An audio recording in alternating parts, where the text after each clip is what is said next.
Today I ask some of the less important questions that don't demand answers so much as kindly asks for answers. Who are the tallest humanoid characters in Lord of the Rings? Sure, this might seem very random, but there's something interesting to take away from asking this question. In my previous video about Fable, I talked a bit about the concept of medievalism, the belief that things are greatest at their creation, and how the slow progression of time only serves to diminish things. A character's stature in Lord of the Rings is usually a good indicator of how powerful they are, except in Frodo's case where the inverse of this is true, and it serves as a point of subversion of this concept. We can keep this in the back of our minds as we look on to the top 10 tallest characters in Lord of the Rings.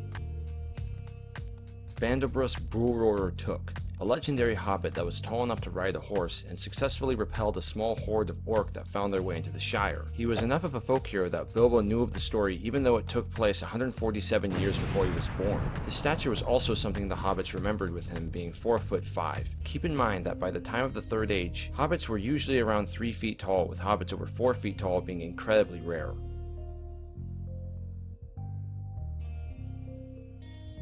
Merry and Pippin, the two youngest hobbits of the 9 walkers. They grew taller by drinking the ant droughts in the Fangorn forest, though it might not seem like they're very tall at all considering their adventure finds themselves among the big people as both a rider of Rohan and a knight of Gondor. They actually are among the tallest of hobbit kind, sharing a stature similar to Brulror Took. The two stand 4'6" and 4'5" respectively. This stature of theirs comes to the forefront when they return to the Shire with Frodo and Sam, only to discover that Saruman has taken residence in their former home and has enslaved the inhabitants. Saruman takes the once peaceful hobbit occupation of sheriffs, the nearest thing the hobbits have to law enforcement, basically hobbits that drive off wild beasts and help people with the directions, and has mobilized them to policing each other and rationing food so he doesn't have his bandits beat them. The sheriffs confront Frodo, Sam, Merry, and Pippin and find that these four are actually pretty dangerous. Frodo and Sam having been to hell and back, and Merry and Pippin two very imposing soldier types now, both tall and knightly. The four hobbits set off a series of events that ends up slaying Saruman, a feat that doesn't get enough credit honestly. He was no Sauron, sure, but he was still the leader of the 5 wizards.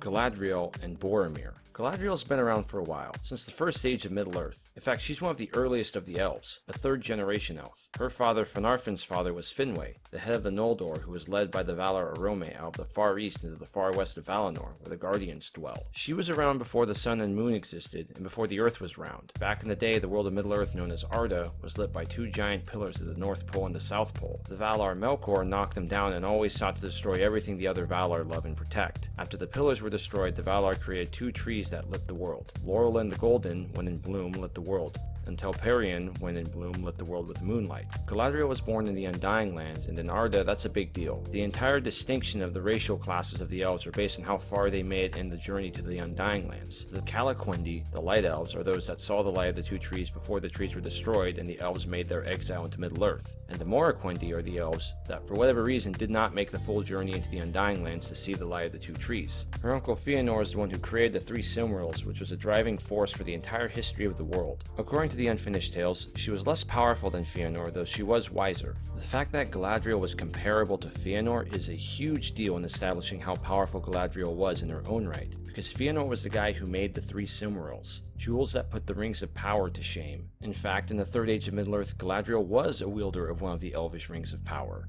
Galadriel's height was notable among the Noldor women, being 6'4". Another character that stands 6'4" is Boromir, a member of the Fellowship. A man of high Númenórean descent, he's a knight of Gondor, son of the Steward of Gondor. Though he was a nobleman, he ultimately failed to resist the temptation of the ring and tried to steal it from Frodo. In his death, though, he redeemed himself by attempting to save Merry and Pippin. He was the 2nd tallest member of the Fellowship, but physically the strongest. Which makes sense when you think about it. Aragorn is an outdoorsman and Boromir is more of a soldier accustomed to eating larger meals and fighting in more open conflict than that of a typical ranger. Though Aragorn is not the typical ranger. Aragorn is a pure-blood Númenórean, a direct descendant to Isildur through the unbroken line of the chieftains of the Dúnedain. He stands 6'6" tall and is less strong than Boromir, though certainly no less of a warrior. Having grown up with the name Estel in Rivendell, he set off on his life of journeying and war. He was fostered in Rivendell for a time because of the relationship Elrond has with the Númenóreans. It's interesting to think about that Elrond's brother Elros was the first Númenórean, and he essentially gave birth to a new race of people. At least Elrond has the Númenóreans to remember his brother goodbye. Anyways, under the name Thorongil, Aragorn fought for Gondor in secret and he explored most of the known world. The hobbits first meet him under his ranger name of Strider before learning his real name, Aragorn. By the events of Fellowship of the Ring, he is 87 years old. His destiny is a high one, and he ultimately becomes king of both Gondor and Arnor, the Lost Kingdom of the North, with the name Elisar. Having multiple names is a mainstay of the Lord of the Rings series. Aragorn really is the last hurrah of the Eldar days before the end. The tree in the courtyard of Minas Tirith, for example, is a descendant from the tree on Númenor that Isildur himself risked his life to save from Sauron's cultists after Ar-Pharazôn the Golden prepared the greatest navy the world has ever seen to overthrow the Valar themselves in the Undying Lands to the far west. This conflict resulted in Eru forcing the Undying Lands to be placed beyond the walls of the world, and anyone who afterwards sails too far west would eventually find themselves back where they started. This tree on Númenor that Isildur saved a seedling from is itself descended from Telperion, one of the ancient trees in the Undying Lands that previously lit the world. Aragorn also re-established the Kingdom of the North near the Shire and forbade any of the big people from violating the Shire's boundaries, because he's nice like that. Aragorn's height is frequently described as adding to his kingliness, a memory of ancient times gone by.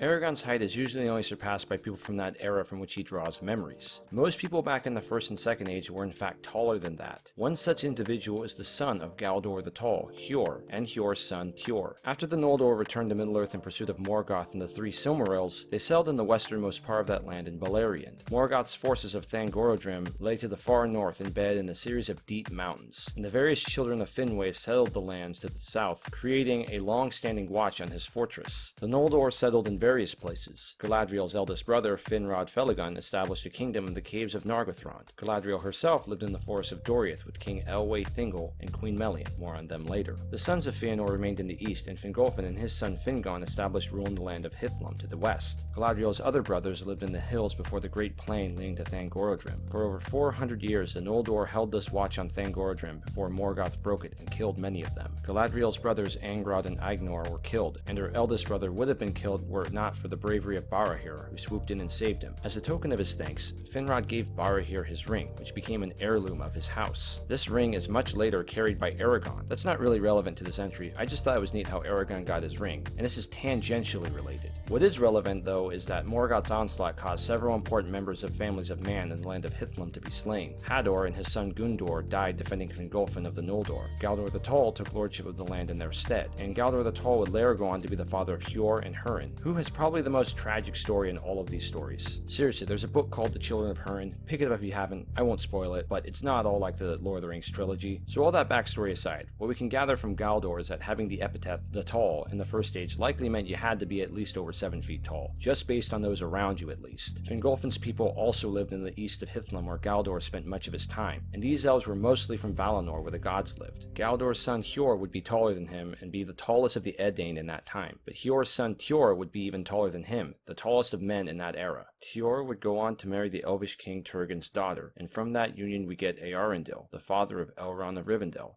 making Tjór Elrond's grandfather.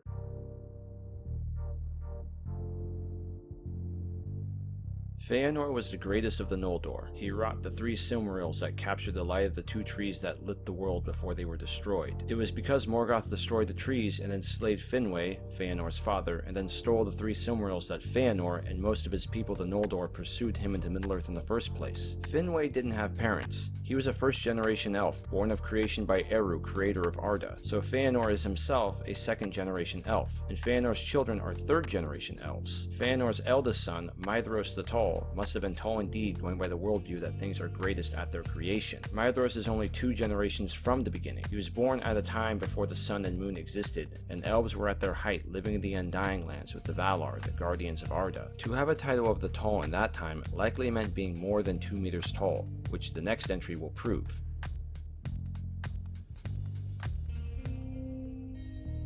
Aragorn is Isildur's heir, and it's because of his strong Númenorian lineage that he's so tall himself. However, Isildur was not the tallest in his own family. Isildur's father was known as Elendil the Tall, and when the Númenorians fled the destruction of their island brought on by the wrath of Eru himself, Elendil was the tallest of those that fled. We actually have an exact measurement of him from a passage in the Unfinished Tales. The Númenorians had their own system of measurement, and instead of a yard, they had something called a renga, which is slightly longer than one of our yards at 38 inches. The Númenorians also had a term called man-high, which is 6 foot 4 inches tall. 2 Rangar. However, 2 Rangar being man height is when the Númenórean stature had declined quite a bit after having been mingled with the blood of lesser men for so many generations. Elendil was said to be 2 Rangars, man high at 6'4", and a half a Ranga more, 6'4" and 19 inches more. This makes Elendil the Tall at least 7 foot 10 inches tall, taller than even Ganondorf in Ocarina of Time. So the term man high at 6'4" was coined when the Númenóreans were much shorter than when they first arrived into Middle-earth from Númenor. The hobbits actually got the name halflings from the Númenóreans, because remember, halflings were typically between 3 and 4 feet tall, so the hobbits were literally half the size of the average Númenórean when the term was coined, hence halfling. The Númenóreans were constantly referred to by the lesser people of Middle-earth as the Tall Sea Kings, because they came from the ocean to the west, and they brought many technologies and wonders of Númenor, including the tree we see in the courtyard in Minas Tirith that is withering in Return of the King, and the various Palantir that the Númenóreans used in their strongholds to communicate with one another. Saruman's Tower of Orthanc was made with Númenórean technology, and even the Ents were unable to destroy it, which shows you how far the Númenóreans had declined, not only in stature from 7'10", but in technology, to the sorry state we see them in Minas Tirith in Return of the King.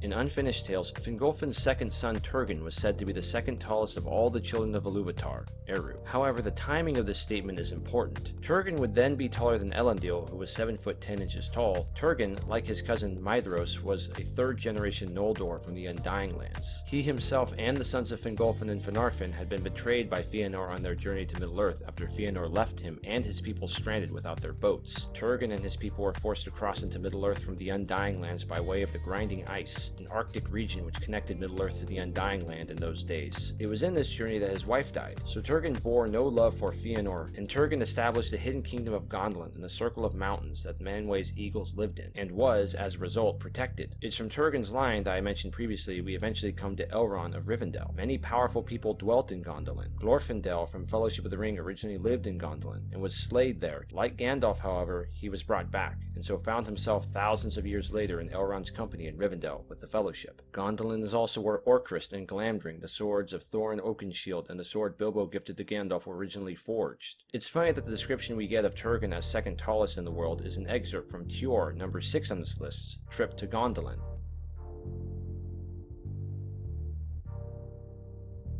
Turgon would be the second tallest of all of Eru's children were it not for his younger brother, Araucano. There isn't much mentioned about Araucano, and the family tree in the Silmarillion doesn't actually list him. However, he is listed in Volume 12 of the Histories of Middle-earth. He's Fingolfin's youngest son, and the reason there's not much said of him is that he perished relatively early into the Noldor's journey into Middle-earth. He died in the first battle the Noldor had with the Orcs in the Battle of Lamath on the westernmost shores of Beleriand, after Fingolfin and his sons tripped through the Grinding Ice. Araucano is said to be the tallest of Fingolfin's sons, and since we know that Turgon, by the time of his rule over Gondolin, was said to be the second tallest in all the world, that would make Araucano the second tallest 500 years prior. Interesting enough, we don't get much info about Fingolfin's eldest son, Fingon, when it comes to his height. The tallest of all the humanoids in Middle-earth is Elu Elwë Thingol. When the elves first awoke, they chose amongst themselves 4 ambassadors to meet Orome, the Valor of the Hunt. These were Finwë for the Noldor, Elwë and Olwë for the Teleri, and Ingwë for the Vanyar. Elwë and Olwë were brothers and became separated on their trip across all of Arda to the far west. On the way, Elwë Thingol became enamored of a Maya spirit, basically a spirit one step below the Valar themselves. Her name was Melian, and they spent a long time together in that forest of Nan Elmoth, since both of them don't age. Even though Thingol never made it to the Undying Lands to see the light of the trees, when he came out of the forest, he appeared to those that saw him like someone that had seen the 2 trees. Thingol established the kingdom of Doriath, and his wife Melian, essentially a lesser god, created a magical girdle around the forest that protected it from Morgoth's forces in later years. Thingol's daughter Luthien, half-elven and half-Maya, would one day marry Beren, an ordinary man. The story of Beren and Luthien was one of the first stories J.R.R. Tolkien wrote in World War I. The name Beren is actually written on J.R.R. Tolkien's tombstone, and the name Luthien is written on his wife's tombstone in real life. Aragorn's union with Arwen parallels this relationship, and serves as a reminder of times long past. It was in the forest of Doriath that Galadriel lived for a long time during the First Age, and where Thranduil, Legolas's father, and his father, Orifer, lived. It was also in this forest where King Elwë Thingol was eventually killed by, ironically enough, dwarves. The dwarves' murder of King Thingol is partly why there is so much hostility between King Thranduil and Bilbo's company of dwarves in The Hobbit thousands and thousands of years later in Mirkwood. If Elendil is 7'10" and there are at least 3 people that we know of that are taller than him, and each one of them was only 1 inch apart, then King Thingol would need to be at least 8 foot 1 inches tall. This is a bare minimum. It's also possible Thingol could be as much as 9 feet tall. So those are the tallest humanoid characters in Middle-earth's history. This brings me to a point of thought I find myself with occasionally. If Aragorn was the tallest in the Fellowship at 6'6", and Boromir the second tallest at 6'4", then how tall is Legolas? We're never given his exact age anywhere, but he does refer to the others in the Fellowship, Gandalf excluded, as children, referencing his much more advanced age. Keep in mind that at the time of the Fellowship, Aragorn is 87 years old and Gimli is 137 years old. Still, neither are very old at all by elf standards. We know that Legolas' father Thranduil and his grandfather Oropher were at the Battle of the Last Alliance of Elves and Men 3,000 years before, where Oropher was slain and many elves from Legolas' home Mirkwood, then called Greenwood,